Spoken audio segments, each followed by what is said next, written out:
Understanding the formation of Earth and the solar system. Hello, friends.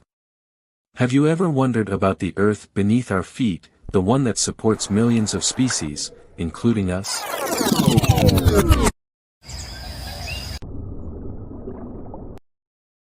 Can you imagine that this very Earth was once a boiling ball of lava about 4 billion years ago, with no signs of life?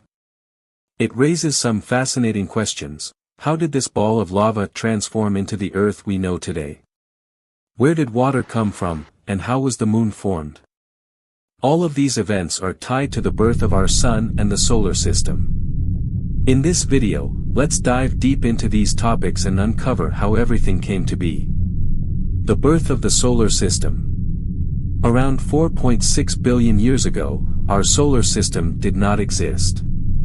In fact, there was nothing but darkness in space. However, in this vast, empty space, there was a cloud full of dust and gas, now known as the solar nebula. This cloud was primarily composed of hydrogen and helium, with other gases mixed in. For millions of years, this cloud traveled through space quietly and peacefully.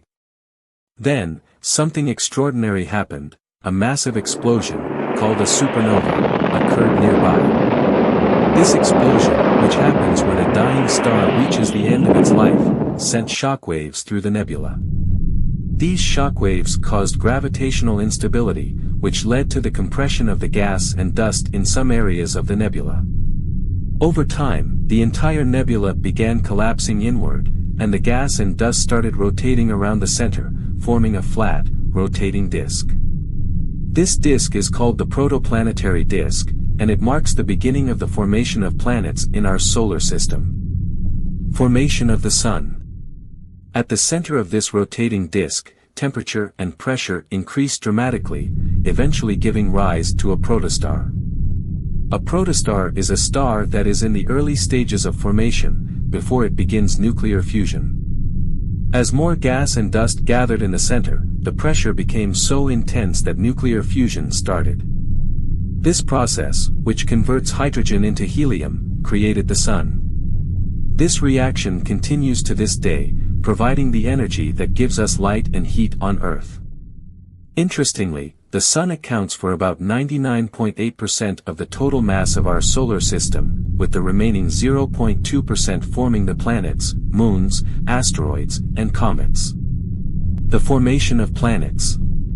The question now is, how did the planets form from this dust and gas? Well, it all started with small dust particles in the rotating protoplanetary disk. These particles began colliding and sticking together, forming small clusters.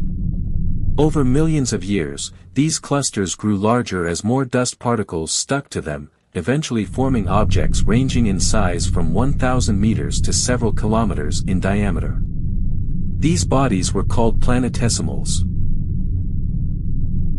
As gravity pulled these planetesimals together, they grew even larger and became protoplanets, with sizes comparable to our moon.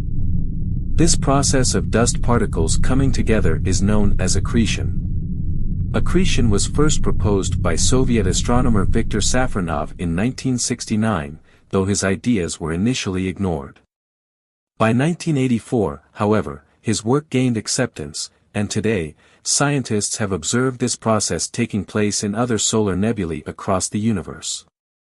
Accretion continues to be a key process in the formation of planets, and evidence of this can be seen in meteorites. When scientists study meteorites, they often find tiny grains called chondrules, which are remnants of dust and rocks from before the planets formed. These chondrules contain radioactive elements like uranium and hafnium, which help scientists estimate the age of these objects. In fact, the uranium found on Earth is older than our entire solar system, with an age of around 6 billion years, suggesting it was formed in a supernova explosion. Collisions and the formation of Earth.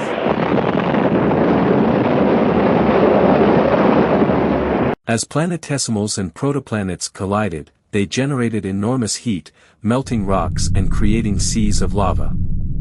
Over millions of years, these protoplanets grew larger and eventually became spherical due to gravity. This marked the birth of our Earth. During this period of constant collisions, Earth was in what is known as the Hadean Eon, an era characterized by extreme heat and intense volcanic activity. Interestingly, this violent period also helped create Earth's water. Some asteroids and comets that collided with Earth contained large amounts of water. Additionally, the solar nebula, which was composed of gas and dust, also contained ice crystals, which contributed to Earth's early water reserves. This water would often evaporate due to the heat and turn into steam, which later condensed and fell back to Earth as rain. By the end of the Hadean Eon, Earth had become a mostly uniform ball of molten rock, held together by gravity. This period set the stage for Earth's differentiation, a process where the planet's materials began to separate based on their density. Differentiation of Earth. As Earth cooled, heavier elements like iron and nickel began to sink toward the center, forming the core, while lighter elements such as oxygen, silicon, and aluminum rose to the surface, forming the mantle and crust. This process of differentiation continued over millions of years, and eventually, Earth's three main layers, the crust, mantle, and core, took shape. The core, composed mainly of iron and nickel, remains the hottest part of Earth, with temperatures reaching up to 6,000 degrees Celsius. The mantle, which is over 3,000 kilometers thick, is the thickest layer and remains solid but is capable of moving slowly. It also contains radioactive elements like uranium, thorium, and potassium, which constantly decay, producing heat that further drives Earth's internal processes. At the surface, the crust formed as lighter elements cooled and solidified. Today, the crust consists of different types of rocks, including granite, basalt, and sedimentary rocks like sandstone. These rocks are constantly being formed, broken apart, and reformed due to weathering and volcanic activity. How did the moon form? Another fascinating question is how Earth got its moon. Many theories have been proposed, but the most widely accepted one is the giant impact hypothesis. According to this theory, around 4.5 billion years ago, a protoplanet named Theia, roughly the size of Mars, collided with Earth while our planet was still a molten mass. The collision caused both planets' cores to fuse, and a large chunk of debris was ejected into space, eventually forming the Moon. This collision had significant consequences for Earth, including the tilt of its axis, which is responsible for the changing seasons. Without this tilt, Earth would have experienced extreme climatic conditions, making it difficult for life to thrive. Additionally, the Moon's gravitational pull causes ocean tides, which played an important role in the movement of life from the oceans to land. The importance of water on Earth. By the end of the Archean Eon, Earth had cooled enough for oceans to form. This liquid water played a crucial role in regulating Earth's temperature and creating a stable environment for life. Water absorbed much of the carbon dioxide and heat from the atmosphere, helping to stabilize the climate and increase oxygen levels. Today, Earth's oceans continue to absorb carbon dioxide, acting as a buffer against climate change. Unfortunately, the capacity of the oceans to absorb carbon is slowly decreasing due to human activities. This is a pressing issue, and we may need to pay closer attention to the health of our oceans to protect the planet. The events that led to the formation of Earth were incredibly rare and remarkable. Everything, from the sun's position, to Earth's size, to the formation of the moon, had to happen just right for life to emerge. It's this combination of perfect conditions that makes Earth so special and unique. Perhaps this is why we haven't found alien life yet.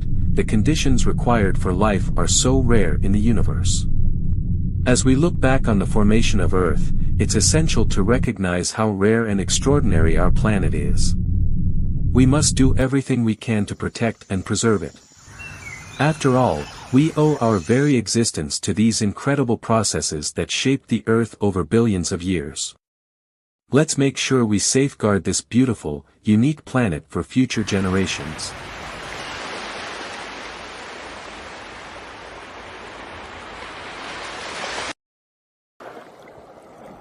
Subscribe to the channel for more fun videos.